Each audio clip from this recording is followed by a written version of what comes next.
Todos os dias acordo o mesmo corpo. E esse mesmo corpo não sou eu. O eu é apenas uma ideia vazia e sem corpo. Lorsque je dis je, qu'est-ce qu'il y a de gênant? Quel est le désigné? Il n'y en a pas. Je ne me désigne pas moi-même. Pourquoi? Parce que par principe, dans le rapport de désignation, il n'y a pas autodésignation. D'autre part, le je a-t-il une signification? Réponse, non. À la lettre, le je ne signifie rien.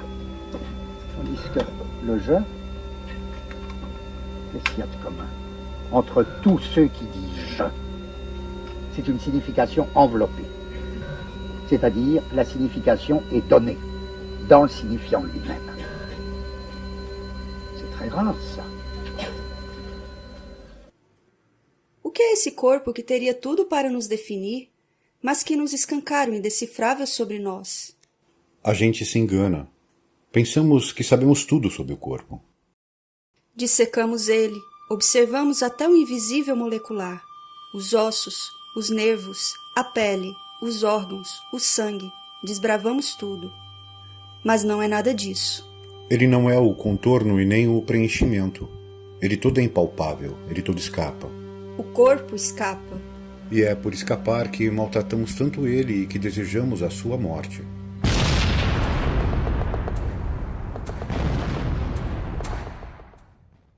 Nossa briga histórica contra o corpo é porque nunca suportamos o que escapa, o que foge e escorre.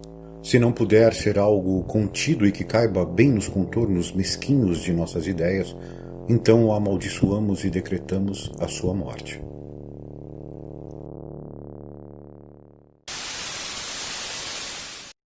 É comum a gente dizer que nós vivemos um culto ao corpo, não é isso?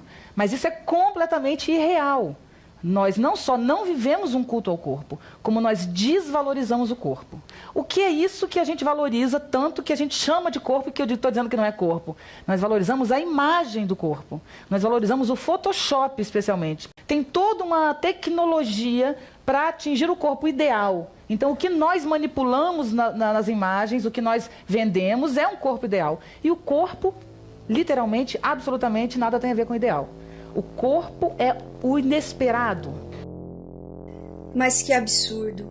Afinal, tudo isso que decidimos fazer sobre o corpo não recai sobre nós? Do corpo ninguém se livra. Não se aniquila o corpo. Ele é a única coisa eterna enquanto a vida dura. Como sustentamos essa contradição autoimposta? A gente finge muito bem. Somos bons em fazer um teatro de mau gosto. A gente não se comunica. Temos fumaça na boca. Escondemos bem cada poro de nossa pele.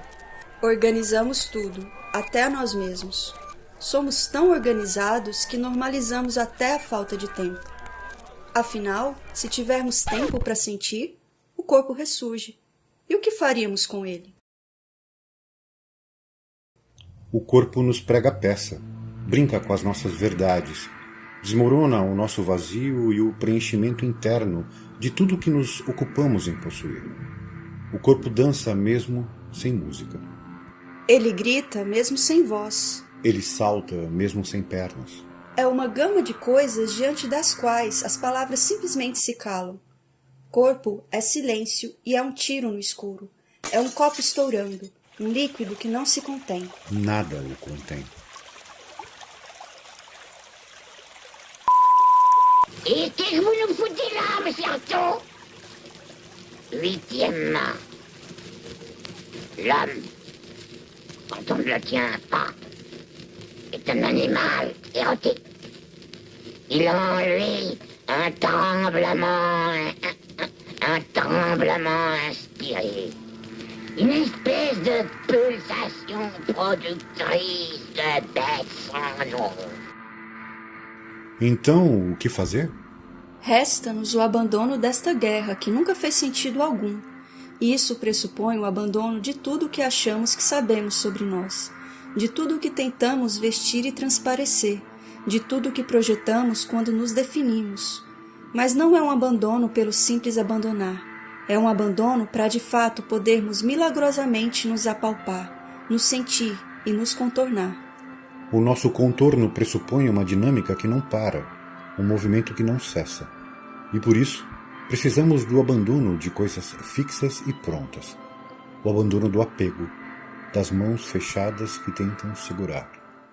Isso dói. A dor é pressuposto do corpo. Sem dor, vira o anestesiado, o pronto, o acabado, o identificado, quase um ser de luz. Corpo não é luz. Talvez seja um emaranhado de forças, em termos spinozianos, o que afeta e é afetado. O corpo humano é definido por Spinoza como um corpo capaz de sofrer afecções, isto é, capaz de ser afetado. Quanto maior é a sua capacidade de afecção, maior é a sua potência.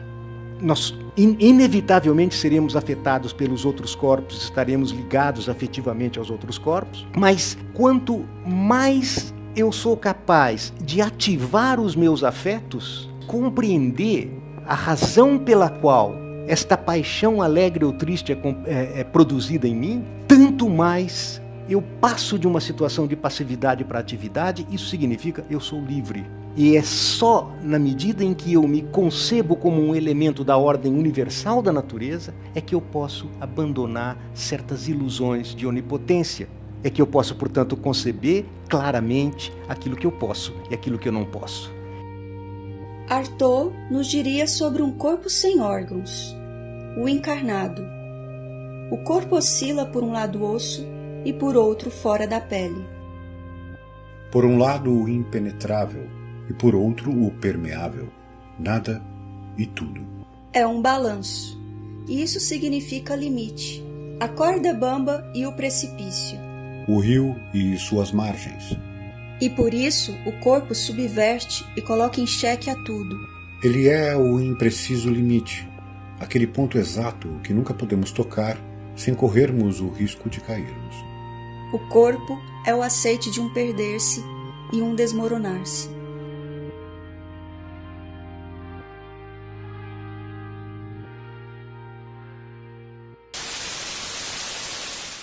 Porque eu dizia, Artaud declara guerra em relação aos seus órgãos. O hipocondríaco diz, nem tem mais órgãos, eles foram destruídos.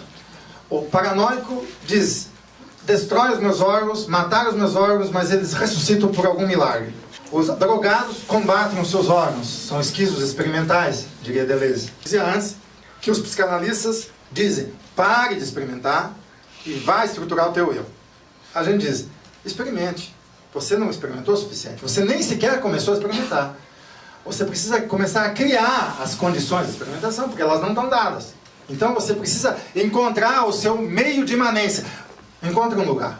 Ao encontrar um lugar, você também vai se aliar com uma potência. Esse lugar é, digamos assim, uma maneira, o horizonte do próprio corpo.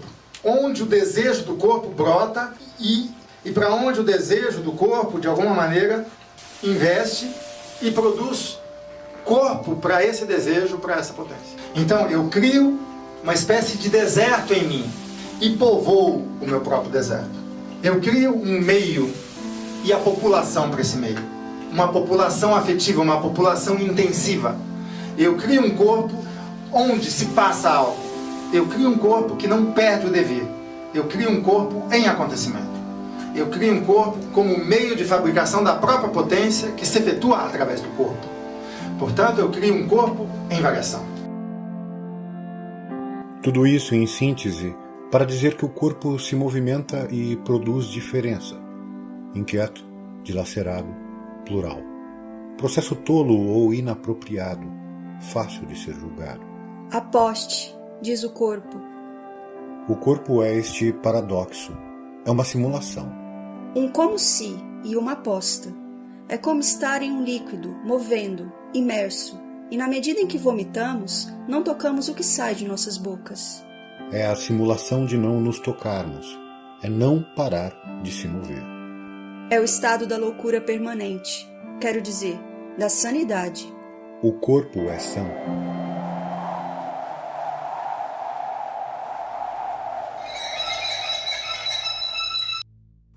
Se historicamente sempre tivemos problemas com o corpo e sempre quisemos encaixotá-lo e limitá-lo a partir de modelos e padrões ideais, se o patriarcado que dita por séculos o modelo de homem a ser seguido tem historicamente eliminado a mulher e maltratado todo o corpo que não se enquadra neste modelo,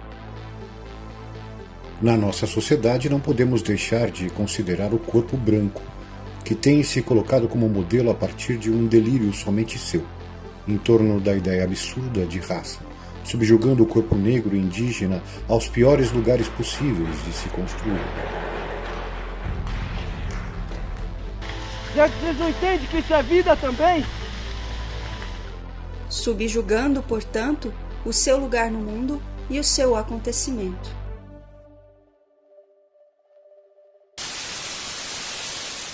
O complexo de Édipo é uma invenção branca, porque o complexo de Édipo, da forma como é explicado, fala sobre o poder e o acesso ao poder.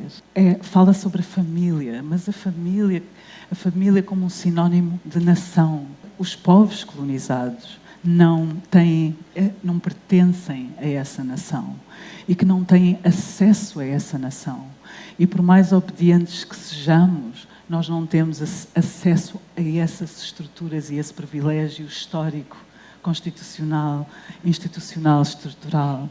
A questão do complexo de Édipo fala exatamente sobre essa violência, como os corpos marginalizados passam a ser os corpos, o palco, onde a violência pode ser exercitada, exatamente para proteger essa nação e essa família. Eu acho que a maior violência de tudo isso é exatamente a violência de normalizar a violência. E se fizermos as pazes com o corpo? E se nós, corpos brancos, não subjugássemos outros corpos, mas destruíssemos as idealizações que criamos sobre o nosso corpo, sobre outros corpos, sobre o mundo? Talvez assim pisemos o chão de verdade e respiremos sem sufocar ninguém. Nossas estruturas precisam ruir, para que o corpo se movimente como fluxo que é, para que encontros alegres possam acontecer, a partir de nossas escolhas não mais subjugadas, mas livres, livres de toda fantasia que criamos, de toda verdade ilusória a que apegamos.